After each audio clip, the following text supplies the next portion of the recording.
Hello, I'm so excited you're here today. I have Scarlett, and she's going to talk all about healing and astral projection, I think, right, Scarlett? So tell us a little bit about who you are and what you're doing.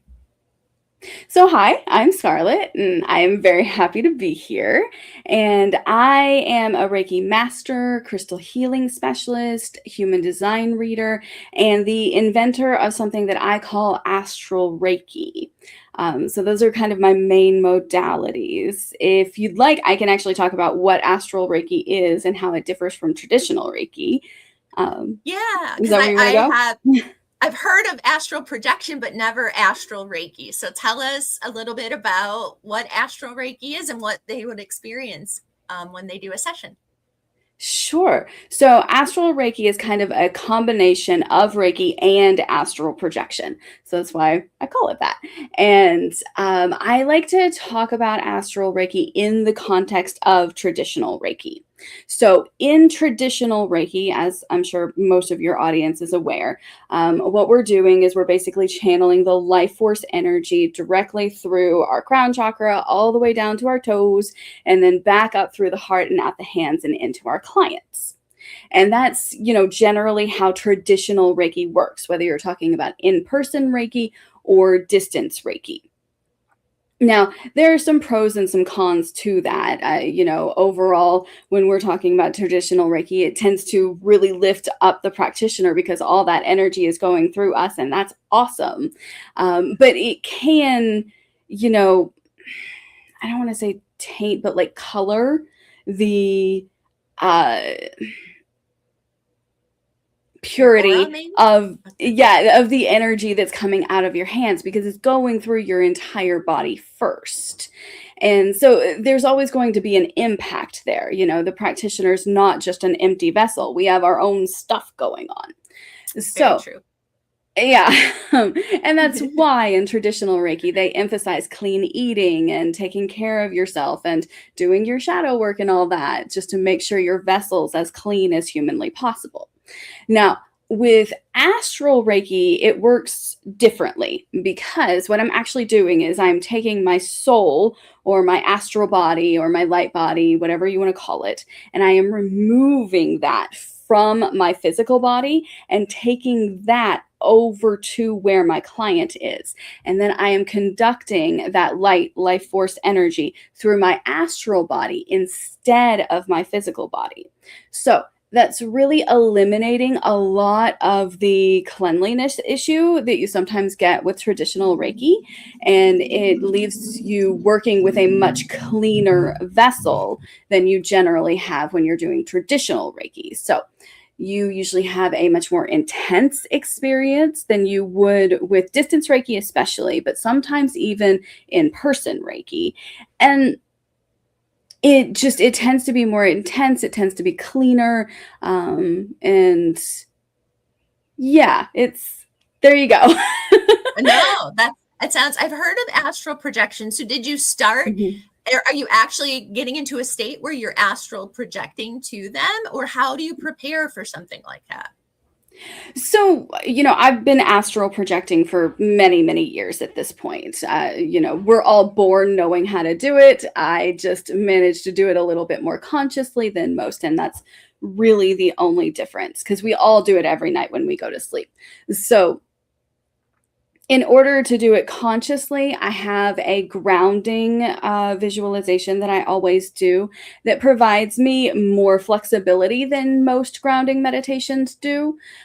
So I basically envision this white light that's coming from creative source, and that goes all the way down through my chakras into the heart chakra, and then there's a red light that comes from the center of the earth that goes up into my heart chakra, going through all the chakras. And then they kind of swirl around in there in the heart chakra for a second, and then they overlap each other to make a golden light. And that grounding exercise is a lot more flexible than a lot of other grounding exercises where, half the time you're working with a tree and you're like rooting in really hard. So doing it that way, it makes it very easy to just follow that light right out of my body. Nice. And did you grow up learning this, or what got you into the astral part? Because not So everybody practices astral projection. And some people, like, I've read books and tried it, and I have astral projected, but not intentionally. Like, I know it just happened when I was younger, and probably my mind was more clear, and I was laying in a very relaxed state. And I remember mhm. feeling like I was flying, like, and it was the most Yeah. amazing feeling. But I don't even know how I got there exactly. I was listening to some music, I was laying down, I was just kind of in that in between state. And then I just felt this amazing feeling. And I was in the kitchen with my grandmother and in another room. And then I came back. Mm. So, if somebody wanted to learn about astral projection, and is there something you recommend for that? Actually, yes, I have a meditation on Insight Timer at the moment. That it very much it takes you through all of the prep that you need to do in order to astral project. It takes protection very, very seriously because the astral realm is not 100% safe. So, fasten your seatbelt and all that. Great. And And yeah. okay. it- Um, mhm. Go ahead. I'm sorry, Scarlett. Oh no, it just takes you through like a little free form astral projection thing. So you've got like a solid 5 minutes of being able to do whatever you want to do, and then it gently brings you back into your body, so you don't have that jolt that you sometimes get with astral projection. So Awesome. Well, and you also have videos on our app, A Little Bit of Kindness. So if you yes, haven't downloaded the app on Apple and Google, please do. We have a lot of great practitioners that we're showcasing, and I hope Scarlett will do some future astral projection videos for the app. That would be awesome. I can You also, definitely do that. yeah, okay. So before this became your path, what led you to doing this healing modality or healing in general? So I really, I was always psychic and we all are. It's just I got some extra genes in there to make it a little bit more potent. But when I was in my 20s, which I very much am not anymore, but when I was in my 20s, we move out of the house and we start to figure out who we are. And I had a pretty significant like parasympathetic response and ended up in a lot of pain. Just this truly excruciating amount of pain. And I didn't know what was happening. I didn't know why it was happening. I have a much better handle on it now. But at the time, I was going to all of these different allopathic doctors trying to figure out what was going on and got varying degrees of, we don't know, to it's all in your head, stop being crazy.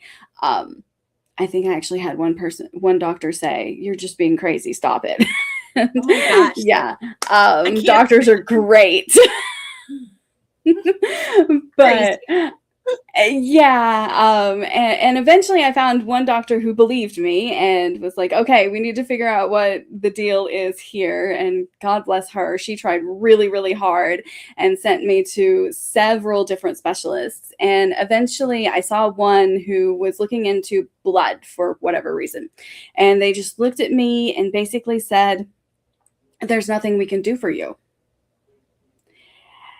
And in that moment, I know that I was supposed to feel like this intense despair and depression and all of that, but all I really felt was relief. I was just so relieved that I could finally stop doing this. I had been at it for years at that point, and this person just looking at me, and it was the last hope that I had. Like, I was at the end of the line. This was it.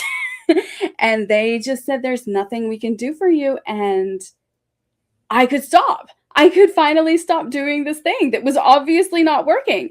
And so I came home and started researching voraciously and reading so many books and trying to figure out different ways that I could actually solve my problem. and got into massage therapy and acupuncture, which I eventually gave up. That hurts. Um, and and then I was reading some other book and came across the term Reiki, and they were talking about how it was a really good complement to acupuncture. And at this point, I was in a lot of pain, so I very much wanted to try to figure out a way to alleviate that. So found a Reiki practitioner, and I was off to the races once I finally got started with her. It was amazing how quickly I started to recover just by the nature of receiving the Reiki and being allowed a space where I could finally explore my different abilities and expand and grow and control them. So That's great. That's an amazing story. And are you pretty pain free now as you do Reiki on yourself? yeah, overall, I sleep wrong sometimes, just like any other person in their 30s, but like overall, like I go most days pain free. Okay. And you mentioned community, like community, you're doing classes you were talking about earlier. Can you tell me like what you're doing for community and where people can come if they want to do an online class versus going to the app to see something? Sure. So I am plugged in with a little place here in Oak Ridge, Tennessee, in the United States called the East Tennessee Mentorship Association. They do a fair amount of work with veterans, but they welcome everybody. And I've been teaching some classes with them on astral projection. So if you're interested in astral projection, I'm also doing that. And crystals, I'm actually doing a crystal grid class this Saturday. And I also teach human design classes there as well. And in the human design classes, we really focus on the inner mechanics of how the system works. And I love being able to do that with them. And then I also will very soon be having my own videos on my website that have very similar classes for the people that don't live in Oak Ridge. So Awesome. And if they come to the app, a little bit of kindness, they can book through there if they want to see more. So when you do a crystal grid little mini showing how to do it, the app is all about explaining the modalities and seeing the practitioner. So you get to kind of feel comfortable with them. And then you can choose to book a service, which will take you right to Scarlett's website. And you can link and book a service with her or a workshop, because I'm sure everybody wants to try astral projection now that they've seen that. So, yeah. and if someone listening feels lost or disconnected, what would you like them to hear from everything? That they're not alone. I think everybody goes through at least one phase, usually several phases in their lives where they do feel lost, where they do feel disconnected, where they do feel like they're in it all on their own. We don't have community the same way that we used to have. And so we're all kind of hanging out in these little isolation pods called our houses. And it's just so important to remember that so many people are going through the exact same thing that you are going through. And that, I think, in and of itself helps more than just about anything else. And there are tools, if you want direction in your life, if you're in a place where you feel directionless and that's something that you are yearning for, actually human design and astrology are both great tools to help point you in a direction. So That's great. So we do have lots of information and ways to contact the practitioners. You can check out our website, a little bit of kindness.org, for more information. Scarlett, if they wanted to contact you, what's the best way for them to contact you? I will post something at the end of the video for contact, but how would they get in touch with you? What's the best way to book stuff other than through the app? They can, of course, contact you. So the best place to find me is on my website, which is yourabundantdesign.com. And I've got a newsletter they can sign up for there and a little booklet on how to connect with your crystals. So Awesome. Well, that sounds great. Well, you certainly are doing a lot of different modalities. I love the crystals. I love to see more about all of that. So we're excited to have you as a practitioner on the app. We hope you continue to share your gifts, and people get to know you. And eventually we'll be hosting retreats nationwide. So hopefully you can come be a practitioner, or they can come see you in your hometown or virtually. So thank you so much for being a part of our community and being here today to explain what you do. I think people will think it's amazing. So, Thank you so much for having me. This has been super fun. all right. Well, thank you for joining us today. I'm so glad you're part of A Little Bit of Kindness's community, and check out the app, A Little Bit of Kindness, on Apple and Google, as well as our website, a little bit of kindness.org, to see your favorite practitioners and all different kinds of metaphysical and spiritual modalities. I hope you sprinkle a little kindness wherever you go, because like Scarlett said, you never know what someone's going through. Thank you and have a wonderful day.